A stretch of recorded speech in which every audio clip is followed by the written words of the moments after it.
And I thought Jonestown was fucked up.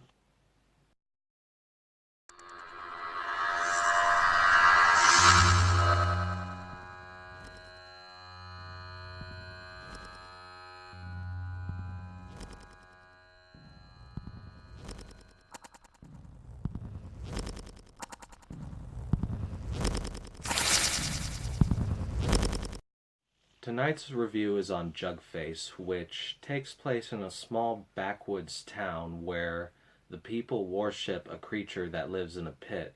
They have this guy who molds jugs with people's faces on them, and whoever's face appears on the next jug is the next person to be sacrificed to the pit.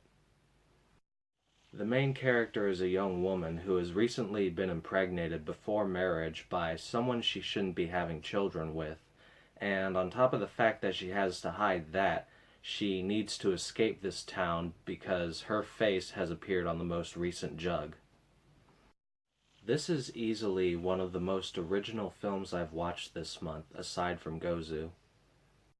This movie doesn't rely on any jump scares or any kind of freakish imagery to gauge a reaction. There are some gory moments, but it never goes over the top, and they are part of the story. Mostly, it just did a very good job at creeping me out with this very dark environment. When the main character hides her jug face and refuses to be sacrificed, there are consequences for her actions. This isn't one of those cases where the townspeople are just superstitious and following some outdated ritual. There is something living in the pit, and when it isn't pleased with what it's getting, it will keep on taking until it's satisfied. So, really, as fucked as their religion may be, the townspeople aren't technically all that reprehensible. Really, the closest that you get to a villain is the lead character, who is responsible for this carnage due to the choices she made. Although you can't blame her either. I mean, how willingly do you expect a pregnant woman to get her throat slit? I'd say the most likable character in the movie is the guy who makes the jug faces. He doesn't decide who's going to be sacrificed next. He's essentially the village idiot, for lack of a better term. Whenever he is making these jugs, he's being influenced by the creature, and it's completely involuntary. And for someone who everyone else sees as this fool, he has the most mature moral compass out of all the townspeople.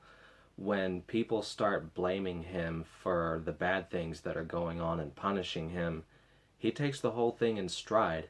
There's just something about what's going on that clearly doesn't sit right with him, and he's willing to unselfishly give himself up. By the way, if you're curious about whether or not you get to actually see the creature in the pit, you're going to be disappointed if you go into this expecting a monster movie. While there are some supernatural elements featured very heavily in the film, the horror is mostly psychological. Overall, I believe that Jugface does its job as a horror movie. It's disturbing, creepy, depressing, and highly original. As long as you're not going into it expecting some kind of creature feature, then I would seriously recommend checking it out. And I hope you all have a good one.